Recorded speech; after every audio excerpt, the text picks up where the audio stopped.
Aviso, queridos ouvintes, por favor, estejam cientes de que esta história aborda traumas mentais, e tem um tom sombrio. Não apoiamos as ações do personagem principal de forma alguma. Agora, vamos começar a história. Minha esposa traidora me contou sobre seu AP, e eu acabei com os dois sem dó. Eu nunca imaginei que estaria aqui, sentado no meu carro às 2 da manhã, estacionado em frente ao apartamento que venho alugando nos últimos 3 meses. O ar dentro do carro parece viciado, pesado, como se tivesse absorvido o peso dos meus pensamentos. Olho novamente para o relógio no painel. Já estou aqui há mais de 1 hora. Exausto demais para entrar, e ao mesmo tempo, agitado demais para dormir. Meu reflexo no retrovisor é o de um estranho. Olhos vermelhos, barba por fazer, um olhar vazio que eu não reconheço. Nem sei ao certo quando comecei a ficar assim. Talvez tenha sido aos poucos. Talvez eu só tenha me recusado a enxergar. Nunca pensei que seria esse cara. Aquele que precisa ligar para uma linha de apoio emocional. Aquele que liga para um desconhecido no meio da noite porque não tem mais para onde ir, porque não tem ninguém que o compreenda. Mas hoje à noite, eu fui esse cara. E não houve nenhum momento de explosão dramática. Nada de gritos, portas batendo ou vidro estilhaçado, como nos filmes. Apenas o silêncio. E isso foi pior. Rebecca e eu estávamos sentados um de frente para o outro na mesa de jantar, como já havíamos feito centenas de vezes antes. Mas agora, aquela não era mais a nossa mesa de jantar. Era dela. O apartamento era dela e eu era apenas uma visita. Os papéis já estavam assinados. As decisões, tomadas. Estávamos ali para tentar decidir a guarda da Lily. Precisamos manter a rotina dela o mais estável possível. Ela disse, com a voz calma, cuidadosa. Mesma rotina para ela. Não quero que sinta que está pulando de um lugar para o outro. Eu apenas assenti, porque concordava. Claro que concordava. Mas então ela completou. Acho que seria melhor se ela ficasse aqui durante a semana da escola. Você pode ficar com os fins de semana. E algo dentro de mim simplesmente cedeu. Eu não discuti, não levantei a voz, não disse absolutamente nada. Apenas assenti de novo. Mas, debaixo da mesa, minhas mãos estavam cerradas, as unhas se cravando nas palmas. Rebecca suspirou, colocando uma mecha de cabelo atrás da orelha, como sempre fazia quando estava cansada. Jonathan, você está bem? Estou. Menti. Olha, isso não está sendo fácil para nenhum de nós. Ela continuou. Mas precisamos fazer o que é certo para Lily. Eu queria dizer algo. Queria dizer que já sentia que estava perdendo minha filha. Que estava me tornando um visitante de fim de semana na vida da minha própria filha. Que isso não era justo. Que eu estava me despedaçando por dentro e não sabia como parar.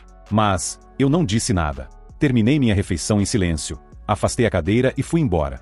Nem me lembro direito da volta para casa. Só sei que precisei encostar o carro 2 vezes, porque a estrada se desfocava através das minhas lágrimas. E quando finalmente cheguei na vaga de estacionamento, eu não conseguia respirar. Foi aí que liguei para o 988 pela primeira vez. 7 anos juntos, 6 anos de casamento e uma filha linda de 4 anos. E agora? Agora eu estou morando em um apartamento de 1 quarto, com móveis que comprei em uma loja de ponta de estoque. Porque a Rebecca ficou com a maioria das nossas coisas. Faz mais sentido para Lily, ela disse. Como se nossa filha se importasse com a mesa de centro que escolhemos juntos, 3 natais atrás. Como se ela fosse lembrar de qual sofá era o dela, quando tudo que ela realmente quer é ver os 2 pais morando na mesma casa. A conselheira do 988 continuava me perguntando o que eu estava sentindo. Eu nem conseguia colocar em palavras. Raiva. Claro. Coração partido? Obviamente. Mas, acima de tudo, esse sentimento esmagador de fracasso. Eu jurei que nunca estragaria tudo. Jurei que não repetiria os erros dos meus pais. O divórcio deles foi uma explosão nuclear. E as consequências ainda me acompanham 20 anos depois. Eu prometi a mim mesmo que jamais faria o mesmo com a minha filha. Mas aqui estamos. Olhando para trás, os sinais estavam lá. Muito antes da Rebecca começar a trabalhar até mais tarde. 3 noites por semana. Muito antes de ela mudar as senhas do celular. Muito antes de começar a se encolher quando eu tocava no ombro dela. Como se meu toque tivesse se tornado estranho, indesejado. Mas eu não queria ver. Em vez disso, me enterrei no trabalho. Me convenci de que estava sendo um bom marido, um bom pai.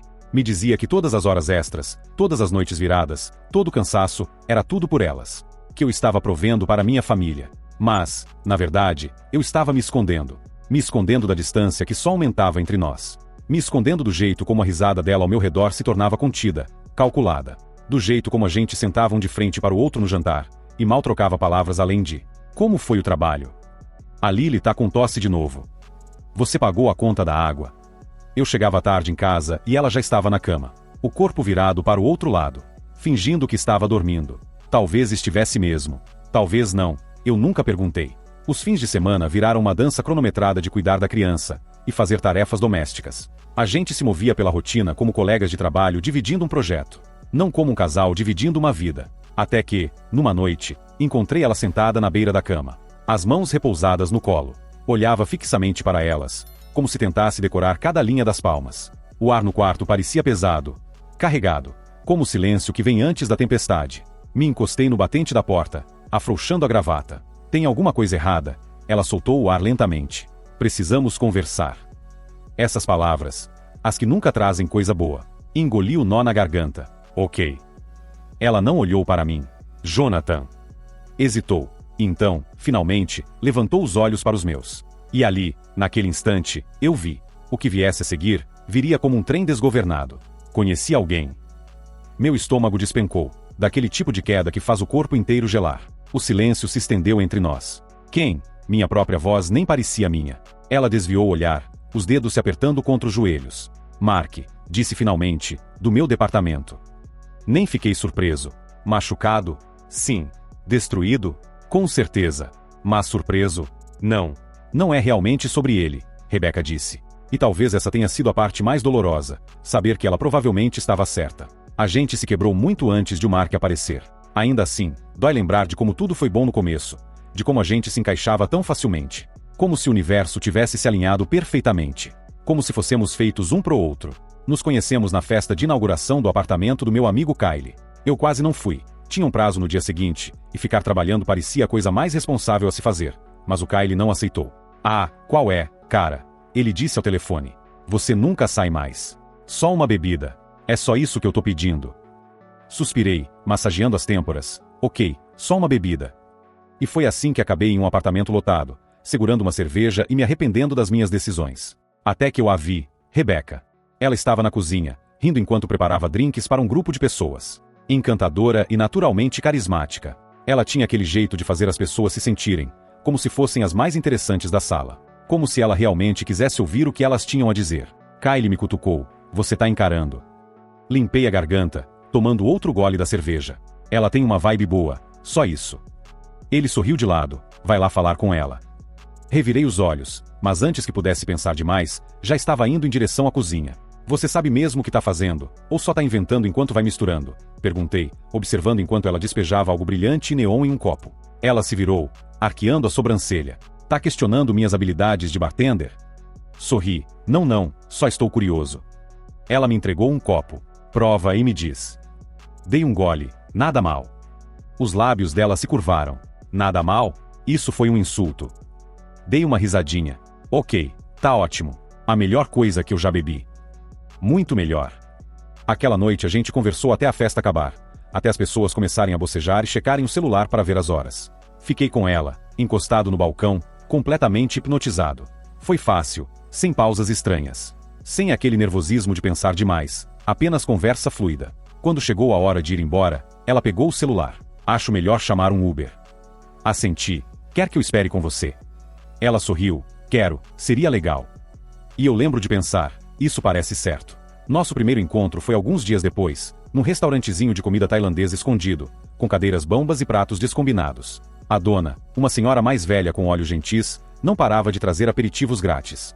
Vocês parecem felizes, disse ela com o inglês quebrado, colocando outro prato sobre a mesa. Rebecca sorriu. Estamos felizes. Me apaixonei rápido, e talvez esse tenha sido meu primeiro erro, colocá-la num pedestal, acreditar que ela era perfeita, quando ninguém é. O que me atraiu foi a ambição dela. Ela estava terminando o MBA, com um plano de 5 anos cuidadosamente elaborado, enquanto eu ainda tentava descobrir o que fazer com meu diploma em comunicação. Olhando para trás, vejo como me agarrei à determinação dela. Como isso me deu um norte quando eu me sentia perdido. Eu deveria ter traçado meu próprio caminho, em vez de apenas seguir o dela. Então ela engravidou da Lily, depois de menos de um ano de namoro. Estávamos apavorados, mas animados. O pedido de casamento não foi romântico. Nada de gestos grandiosos ou jantar com camelos. Aconteceu ali mesmo, no nosso sofá de segunda mão. Rebecca estava encolhida no cantinho de sempre, com as pernas dobradas, uma planilha aberta no notebook, enquanto falávamos sobre orçamento e plano de saúde. Então, acho que deveríamos nos casar, eu disse, meio brincando, meio sério. Ela olhou para cima, me observando. Ela disse depois de uma pausa. Acho que deveríamos. E foi isso, sem fogos de artifício, sem declarações dramáticas de amor. Apenas um acordo mútuo que parecia certo naquele momento. Os pais dela ficaram radiantes. Os meus foram cautelosamente favoráveis, mas preocupados que estivéssemos nos precipitando em algo para o qual não estávamos prontos. Eu deveria ter escutado. Deveria ter prestado atenção nessas preocupações, em vez de descartá-las como pensamentos ultrapassados, mas eu queria aquilo. Eu queria ela. Olhando para trás, os sinais de alerta estavam lá, mesmo naquela época. O jeito como ela se fechava durante as discussões, ficando fria e em silêncio, em vez de tentar resolver as coisas. O jeito como eu evitava conversas difíceis só para manter a paz. O modo como ela tomava decisões e depois apenas me informava, presumindo que eu concordaria com tudo. E eu concordava, quase sempre, dizendo a mim mesmo que estava sendo um parceiro compreensivo, quando, na verdade, eu só tinha medo de perdê-la. Compramos nossa primeira casinha quando Lily tinha 6 meses. Eu ainda me lembro de carregar as duas pela porta da frente, Rebecca rindo, os dedinhos da Lily agarrados na minha camisa, sentindo que eu tinha conseguido, que estava fazendo tudo certo, marcando todas as conquistas no tempo perfeito. Meu Deus, como éramos jovens, tão ingênuos sobre o que viria. A primeira rachadura real surgiu quando Lily tinha uns 2 anos. Rebecca conseguiu a promoção, o cargo pelo qual ela vinha batalhando, desde antes mesmo de a gente se conhecer. Mais dinheiro, mais responsabilidades, mais horas. Eu estava genuinamente feliz por ela, mas também apavorado com o que aquilo significava para nós. O cuidado com Lily passou a ser minha responsabilidade. Meu trabalho tinha mais flexibilidade, então fazia sentido. E eu dizia para mim mesmo que estava tudo bem com isso. Mas a verdade? Eu sentia raiva, uma raiva silenciosa por ver como ela se adaptava facilmente ao novo papel, enquanto eu me afogava, tentando equilibrar prazos com birras de criança, limpando o giz de cera das paredes entre uma reunião do Zoom e outra, fingindo que estava tudo sob controle, quando na verdade, eu estava à beira do colapso. Guardei esse ressentimento, deixei ele fermentar dentro de mim. E depois começou a escapar em pequenos comentários, em indiretas passivo-agressivas. Uma noite, depois que Lily finalmente dormiu, Rebecca chegou tarde do trabalho, tirando saltos com um suspiro cansado. Eu estava na cozinha, limpando o jantar do qual ela nem participou. Ela largou a bolsa no balcão e disse: Deus, o dia foi uma loucura. Tivemos reuniões sem parar, e depois o Mark e eu tivemos que acalmar o novo cliente. Mark e você, interrompi, com a voz fria, claro. Ela franziu a testa. O que isso quer dizer? Dei de ombros, esfregando um prato com mais força do que o necessário. Nada, só parece que você passa mais tempo com ele do que com a própria família, ultimamente. Ela cruzou os braços. Isso não é justo. Soltei uma risada sem humor. Justo? Justo eu cuidar sozinho do jantar, do banho e da hora de dormir toda noite, enquanto você fica até tarde no trabalho. Seus olhos se estreitaram. Eu não escolho ficar até tarde, Jonathan. Esse emprego, eu a interrompi e disse, esse emprego era para ser por nós, mas agora parece que é só por você. Ela suspirou, esfregando as têmporas. Eu tô tentando construir algo aqui para nós, para Lily. Achei que você entendesse isso. Engoli o nó na garganta. Entendia, só não sabia que estava assinando para ser pai solteiro enquanto você fazia isso. Ela me encarou. Isso não é justo, repetiu, dessa vez, mais suave. Talvez não fosse, mas naquele momento, parecia a mais pura verdade. E aquilo foi só o começo. O ressentimento, a distância, as palavras que não dá para desfalar. Comecei a fazer comentários como aquele com mais frequência. Indiretas, pequenas alfinetadas das quais eu não me orgulho hoje. Ela chegava em casa empolgada com algum projeto novo, os olhos brilhando, falando sem parar daquele jeito ofegante que ela tinha, quando algo a deixava realmente animada, e eu mal levantava os olhos do laptop. Que bom, murmurava, os dedos ainda teclando. Consigo ver agora como aquilo deve ter doído para ela, como se eu não me importasse, como se ela não importasse, e eu odeio isso. Aí teve aquela noite, a noite em que tudo mudou. Lily estava doente havia 2 dias seguidos. Eu quase não dormia, tirando cochilos curtos entre os picos de febre dela. Trabalhava remotamente quando dava, entre uma passada de pano na testa dela e sussurros reconfortantes no escuro. Quando Rebecca chegou em casa, tarde, mais uma vez, eu estava no limite. Ela entrou, largou a bolsa na porta. Oi, disse, tirando saltos. Deus, tô exausta. Hoje foi uma loucura. Eu apenas a encarei. Ela nem percebeu a bagunça de cobertores no sofá, as caixas de suco meio vazias, a compressa fria ainda em cima da mesinha de centro. Ela não me viu, descabelado, com olheiras profundas, a camisa toda amassada de tanto dormir com ela. Foi direto para a cozinha e se serviu de uma taça de vinho, como se fosse só mais uma terça-feira qualquer. Algo dentro de mim quebrou. Você tá exausta, eu disse, com a voz afiada, cortante, engraçado. Rebecca congelou, com a taça ainda no meio do caminho até os lábios. Virou-se, a testa franzida. O que isso quer dizer? Soltei uma risada sem humor. Eu fiquei acordado 2 dias seguidos com a nossa filha. Onde diabos você estava? Ela suspirou, já na defensiva. Jonathan, você sabe que eu tinha um jantar com cliente. Ah, claro, outro jantar com cliente. Revirei os olhos. Que conveniente. A mandíbula dela se contraiu. Eu te disse que isso era importante. E isso aqui não era. Apontei para o sofá, onde Lily dormia, o corpinho encolhido sob o cobertor.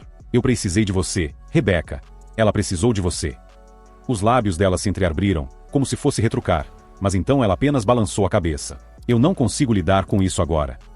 Dei um passo à frente, abaixando o tom da voz. Lidar com o quê, Rebecca? Admitir que seu trabalho é mais importante que sua família? O rosto dela ficou pálido. Isso não é justo, sussurrou. Soltei o ar com força, passando a mão pelos cabelos. Eu sabia que não era justo. Sabia que estava dizendo exatamente o que a machucaria mais. E mesmo assim, eu disse. Porque eu estava com raiva. Porque estava exausto. Porque queria que ela sentisse um pouco da dor que eu estava sentindo. Ela não discutiu, não gritou. Apenas me olhou.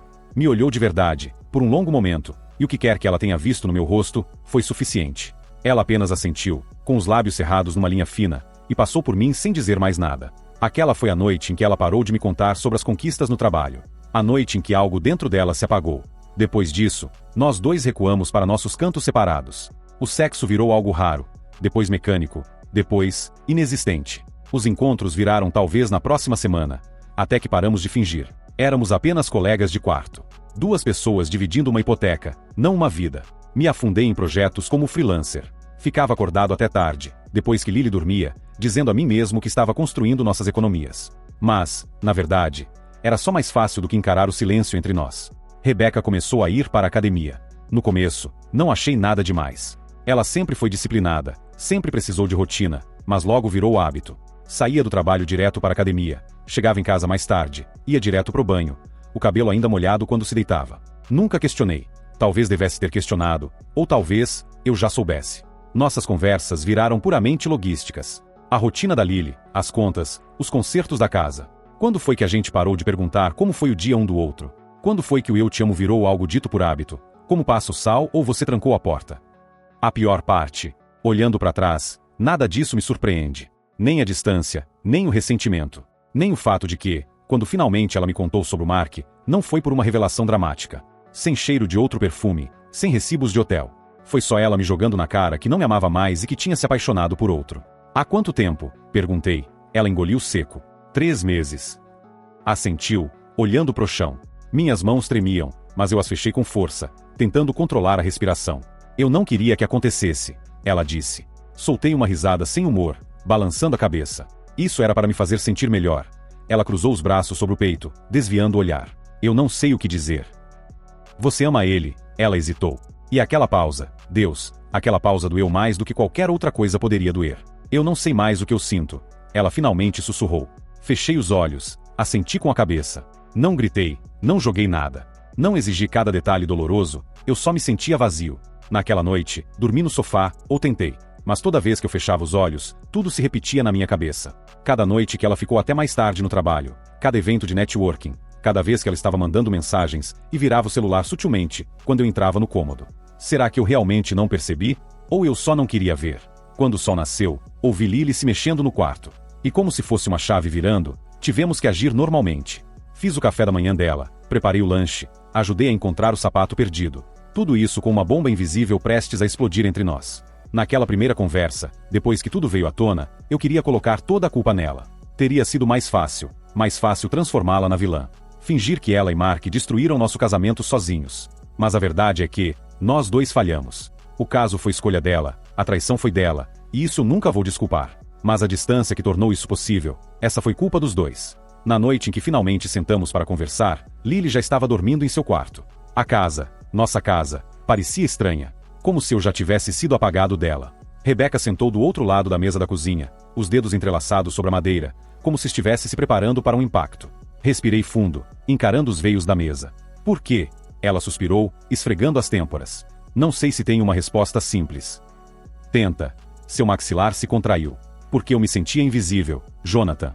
Porque toda vez que eu entrava por aquela porta, parecia que eu não pertencia mais a esse lugar. Ri amargamente. Então você achou outro lugar onde pertencer. Ela se encolheu. Não foi assim. Então foi como? Me inclinei para frente, com a voz baixa. Foi só sexo? Ou você se apaixonou por ele? Os olhos dela vacilaram, e lá estava de novo aquela pausa. Eu não sei. Bufei, empurrando a cadeira para trás e me afastando da mesa. Você não sabe. Eu não sei. A voz dela falhou. E, pela primeira vez, ela realmente me olhou. Eu não sei quando começou a parecer que eu estava sufocando. Não sei quando comecei a te culpar, por sempre me fazer parecer a vilã nas nossas brigas. Não sei quando a gente parou de ser um time. Cerrei os punhos. Você não sabe de muita coisa, né? Ela engoliu seco. Eu sei que te machuquei, e sei que não posso voltar atrás. O silêncio se estendeu entre nós, denso, sufocante. Depois de um longo momento, soltei o ar, esfreguei o rosto com as mãos. Eu não quero que a Lily cresça vendo a gente se odiar. Rebecca sentiu, os olhos marejados. Nem eu. Então fomos para a terapia. Não para salvar o casamento, isso já não tinha mais salvação. Mas para descobrir como criar a Lily sem deixar que os destroços da nossa relação enterrassem ela junto. Na primeira sessão, a terapeuta perguntou o que cada um esperava alcançar. Eu disse que queria entender como ela pôde fazer aquilo com a gente. Ela disse que queria seguir em frente sem ser demonizada. Já estávamos falando línguas diferentes. 2 semanas depois, eu arrumei minhas coisas. Disse a Lily que o papai precisava morar mais perto do trabalho por um tempo. Ela piscou, confusa. Mas o seu trabalho é aqui. Engoli em seco, tentando conter o nó na garganta. Não é mais, minha princesa. Ela assentiu devagar, como se estivesse tentando entender, e então envolveu meus ombros com seus bracinhos pequenos. Eu te amo, papai. Abracei ela com força, fechando os olhos. Eu também te amo, minha Joaninha. A culpa quase me esmagou. Ainda esmaga. O primeiro mês no meu apartamento passou embaçado. Trabalho, visitas da Lily, jantar de micro-ondas, dormir e repetir. O Kyle tentou me animar. Uma noite, me arrastou até um bar. Disse que seria bom para mim. Uma mulher começou a conversar comigo. Era simpática, bonita. Sorriu de um jeito que deixava claro que estava interessada. E eu entrei em pânico. Inventei uma desculpa e fui embora, antes que ela pudesse sequer pedir meu número. Eu não conseguia imaginar estar com outra pessoa, mas também não conseguia me imaginar sozinho para sempre. As pessoas diziam que eu ia superar, que encontraria alguém melhor. Meu pai, no terceiro casamento, era especialmente confiante sobre isso. Meus amigos tentaram me apresentar garotas, me mandaram links de aplicativos de namoro. Eles não entendiam. Não era sobre encontrar uma substituta. Era sobre descobrir quem eu era agora. Agora que eu não era mais o marido da Rebecca. No fim de semana passado, Lily subiu no meu colo, com aqueles olhos enormes e os cachos bagunçados, e me fez uma pergunta para a qual eu não estava preparado. Papai, por que você não mora mais em casa? Congelei. Ela começou a desenhar círculos na minha camisa com o dedo, como se estivesse tentando entender algo grande demais, para o mundo pequenininho dela. Você tá bravo com a mamãe? Engoli seco. Não, meu amor, eu não tô bravo. Então você não quer mais ser meu papai? Meu Deus, essa doeu. Apertei ela contra o peito, beijei o topo da sua cabeça, respirando o cheirinho familiar do shampoo de morango. Lily, escuta o papai. Minha voz estava rouca, trêmula. Eu sempre vou ser seu papai, sempre, não importa o que aconteça. Ela me olhou. Sempre, assenti. Sempre, e a mamãe e eu te amamos muito, muito mesmo. Mas às vezes os adultos mudam. Roteiro básico de divórcio, dito por uma garganta apertada. Ela ficou quieta por um momento. Depois assentiu, como se aquilo fizesse sentido. Mesmo que eu soubesse que não fazia. Não de verdade. Mais tarde, quando fui deixá-la, Rebecca ficou parada na porta, se mexendo desconfortável, como se tivesse algo a dizer. Suspirei. Fala logo, Rebecca. Ela hesitou. O Mark vai vir jantar aqui hoje. Algo dentro de mim ficou gelado. Ela pigarreou. Vai ser a primeira vez que ele encontra Lily oficialmente. Cerrei o maxilar, olhando por cima do ombro dela, para dentro da casa. Minha casa, aquela que nós escolhemos juntos, aquela que eu deixei para ela poder ficar. Ela colocou o cabelo atrás da orelha, sem me encarar de verdade. Você está de acordo com isso? Como se minha opinião importasse. Como se eu dissesse não, ela realmente fosse mudar de ideia. Eu podia sentir as palavras que eu queria dizer arranhando minha garganta, que eu não queria Lily perto dele, que eu queria que ela odiasse o homem, que ajudou a destruir nossa família. Mas dizer isso me faria o vilão. Então, eu acenei com a cabeça, forcei a dizer o que fosse melhor para Lily. Rebecca me observou por um segundo, como se soubesse que eu não acreditava nisso, mas não fosse pressionar. Eu me virei e saí antes que eu pudesse ceder, dirigi até em casa e coloquei o punho na parede de drywall. Saí de novo, sentei no meu carro. Agora que estou, em uma ligação com 988 mais uma vez, sentado no meu carro com os nós dos dedos inchados, e a cabeça latejando de tanta raiva e frustração, desabafando para uma desconhecida na linha de crise. A conselheira, uma mulher com uma voz suave e calma, disse que eu deveria tentar dormir, que as coisas não seriam tão avassaladoras pela manhã. Fácil para ela dizer. A vida dela não está espalhada por 2 casas. A identidade dela não está fragmentada em pedaços de antes e depois. Eu fico pensando em algo estúpido. Quando Lily nasceu, Rebecca e eu fizemos uma cápsula do tempo para ela. Colocamos nela manchetes de jornais, uma carta para seu futuro eu, previsões sobre o que ela seria em diferentes idades, selamos e planejamos abrir no seu 18º aniversário. Ainda está no sótão da casa. Será que Rebecca vai se lembrar disso? Será que eu estarei lá quando abrirem? A maldita cápsula do tempo? Eu posso vê-la exatamente onde deixamos, escondida no sótão, sob uma caixa de árvore de Natal velha, selada com todas as nossas esperanças para o futuro de Lily. Mas agora eu me pergunto se alguma versão de Mark estará na foto até lá. Se, 10 anos a partir de agora, será ele quem estará ao lado de Rebecca quando Lily abrir aquilo. E eu? Onde diabos eu estarei? Eu dei uma risada amarga, pressionando a testa contra o volante. Eu não sei como namorar, eu nem sei se quero. A ideia de fazer conversa fiada com estranhos fingindo ser encantador e organizado, me faz querer arrancar a pele. O que eu diria? Oi, eu sou Jonathan, 32 anos, designer gráfico, marido fracassado, pai meio período, bagunça em tempo integral. Quer tomar um café? Sim, isso soa como uma boa propaganda. Quem diabos se inscreveria nisso? Minha terapeuta. Sim, eu finalmente arrumei uma. Ela vive me dizendo que eu preciso me reconectar com a pessoa que eu era antes de Rebecca, mas o problema é que essa pessoa quase não existia. Eu tinha 24 anos quando a conheci, ainda tentando entender tudo. Ela era certa, confiante, sabia exatamente o que queria, e eu deixei ela me moldar, me tornei o que ela precisava. Ela era minha âncora, minha direção. Sem ela, eu estou apenas à deriva. Alguns dias, eu quase consigo me convencer de que isso é um recomeço, que eu posso construir uma vida que seja minha, não apenas um eco dos sonhos de outra pessoa. Outros dias como hoje, eu mal consigo lembrar de comer. É exaustivo, essa constante negociação entre a dor e a esperança. Mas a única coisa que me mantém seguindo em frente é Lily, sua mãozinha na minha quando caminhamos até o parque, o jeito como ela ainda adormece no meu peito durante as noites de filme, sua respiração quente e constante, como ela corre até mim a toda velocidade sempre que eu a pego, como se eu ainda fosse a pessoa favorita do mundo dela. Eu tenho que ser melhor para ela. Eu preciso me tornar alguém que vale a pena ser admirado, alguém que não deixou a traição e a dor do coração definirem quem ele é para sempre. Eu segurei o volante, olhando para a parede de drywall rachada através do para-brisa, uma dolorosa lembrança de como eu não estou lidando bem com isso. Meus nós dos dedos ainda estão inchados, uma dor surda e pulsante sob minha pele. Eu deveria entrar, eu sei que deveria. Mas sair desse carro significa voltar para minha realidade, para um apartamento vazio que ainda parece mais uma escala do que um lar, para o silêncio que se arrasta por tempo demais, para uma cama que é grande demais, fria demais. Em vez disso, eu fico. Meu celular vibra no porta-copos. Eu olho para a tela. Era o Kyle. Ei, cara, você chegou em casa bem? Eu suspiro e respondo, sim, cheguei, estou bem. 3 pontinhos aparecem, depois desaparecem, depois reaparecem. Kyle, você deveria dormir, você tem Lily amanhã, tenta dormir, cara. Ele tem boas intenções, sempre teve, mas dormir parece impossível quando minha cabeça não para de funcionar. Eu não sei como seguir em frente ainda. Eu não sei se vou conseguir confiar completamente em alguém de novo. Se algum dia vou parar de me sentir um fracasso, quando vejo famílias intactas no parquinho. Quando vejo pais levantando seus filhos nas barras de macaco, rindo com suas esposas. Merda, mas eu fiz uma promessa para aquela conselheira de crise. Eu disse que tentaria melhorar. Tentaria imaginar um futuro onde essa dor não seja a coisa mais alta da minha vida, onde eu possa lembrar das coisas boas sem afogar no que deu errado. Talvez isso comece com simplesmente entrar, dormir um pouco, estar presente para Lily amanhã, em vez de arrastar o peso do meu passado para o nosso tempo juntos. Talvez seja aceitar que eu não terei respostas tão cedo, que a cura não é linear, que eu posso sentir falta do que tivemos, enquanto ainda reconheço que não era o que eu pensava que era. Eu solto o ar, e finalmente abro a porta do carro. O ar frio morde meu rosto enquanto eu saio, trancando o carro atrás de mim a cada passo em direção ao apartamento. Eu me lembro. Um dia de cada vez, é isso que dizem, certo? Um dia de cada vez, morrendo um dia, morrendo no outro dia, depois outro dia. Mas então algo quebrou. Aqui estou eu, parado no meio da noite, sozinho, enquanto a mulher que me quebrou está com seu amor, curtindo com minha filha. Eu olhei para o céu. A lua estava meio quebrada. Voltei para o meu carro e dirigi de volta para o lugar da Rebecca, minha antiga casa, minha antiga vida, uma vida que agora está morta. O caminho de volta para a casa da Rebecca era muito familiar, fácil de navegar até mesmo no meio da noite. Estacionei algumas casas abaixo, desliguei o motor, sentado ali no silêncio estranho da rua. A casa estava escura, exceto pela luz tênue na janela da sala. Minha janela da sala. Não minha, dela. A luz da varanda piscava fracamente, a mesma que eu prometi que iria consertar.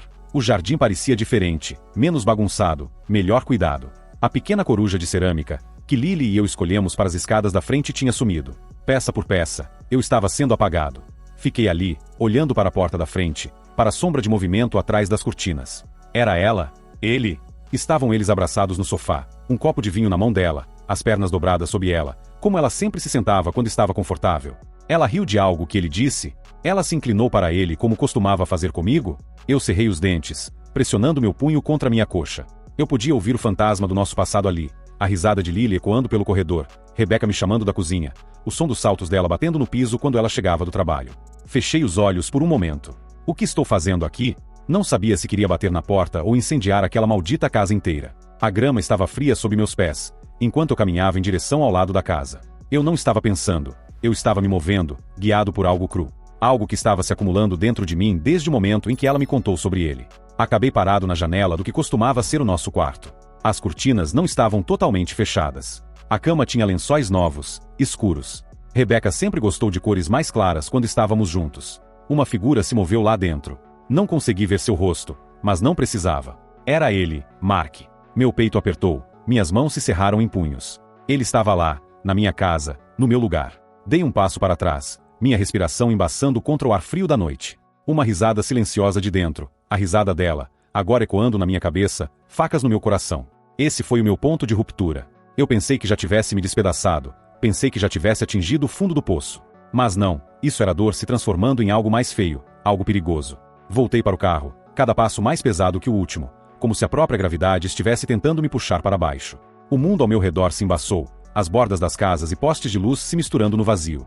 Abri a porta, deslizei para o banco do motorista e estiquei a mão para o lado do passageiro. Meus dedos se moveram sozinhos, abrindo o compartimento do porta-luvas. E lá estava, o Colt Knight Commander .45. Ele estava ali como se tivesse estado esperando por mim, seu peso pressionando contra o silêncio, uma presença só sua, um relicário do passado, um lembrete de controle, de fim.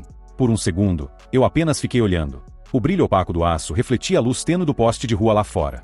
Meu pulso pulsava nos meus ouvidos, abafando tudo mais. Estaria ele me dizendo algo? Estaria me chamando para segurá-lo? Engoli em seco, minha garganta seca, minha mão se movendo para frente antes mesmo de perceber.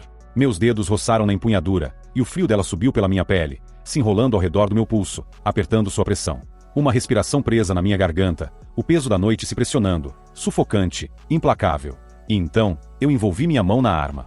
Caminhei até a porta que eu costumava chegar, onde a risada da minha filha costumava morar, onde o cheiro do jantar costumava me receber, onde o amor era algo real, não uma memória retorcida em algo podre. Agora, era apenas madeira, dobradiças e um limiar para uma vida que não me pertencia mais. Bati na porta, e ouvi passos lentamente firmes. Ele não tinha razão para se apressar. Agora, aquela era a casa dele. Minha casa havia sido roubada, e o ladrão não fazia ideia de que seu tempo acabará. A porta se abriu, e Mark estava lá, descalço, usando aquela facilidade que só vem quando você acha que venceu. O cabelo ainda estava úmido de um banho. O banho de Rebecca, meu banho. Ele estava na minha casa, na minha vida, e ainda teve a audácia de sorrir. A boca dele se abriu para falar, mas ele nunca teve chance. Minha mão se moveu antes de eu decidir fazer isso, como se o destino tivesse assumido o controle.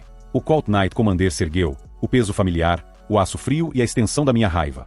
Uma respiração forte, dele, não minha. Então, um estrondo, fumaça, barulho, e pedaços de cérebro espalhados pelo batente da porta, em uma pintura grotesca de justiça. O corpo dele caiu antes mesmo de eu perceber que havia puxado o gatilho, um saco de carne inútil desabando aos meus pés, como se ele nunca tivesse importado de verdade. Então, um grito, Rebecca, a voz dela, crua e aguda, rasgou o silêncio. Ela estava no final do corredor, as mãos sobre a boca, os olhos arregalados de horror, os mesmos olhos que costumavam me olhar com amor, a mesma boca que costumava sussurrar meu nome no escuro. Agora, ela não passava de mais uma traidora no meu caminho. Ela se virou para correr, eu a mirei, outro estrondo, fumaça, barulho, e então, finalmente, silêncio. Eu não senti medo, nem arrependimento, nem mesmo alívio, apenas satisfação. Os ecos do disparo ainda ressoavam nos meus ouvidos, mas o mundo em si havia ficado quieto. Finalmente, o caos dentro de mim havia sido acalmado. Eu desabei contra a porta, meus joelhos se dobrando.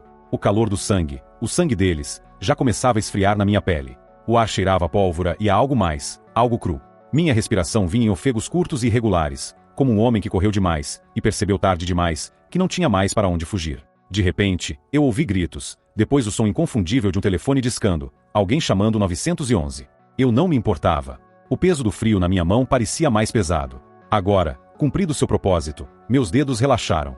A arma escorregou da minha mão, caindo no chão de madeira com um estrondo surdo, e então, escuridão. Eu acordei com o som de vozes cortantes e autoritárias. O mundo voltou a tomar forma em pedaços. O aço frio mordia meus pulsos, as luzes fluorescentes queimavam meus olhos, o cheiro estéril de antisséptico e suor.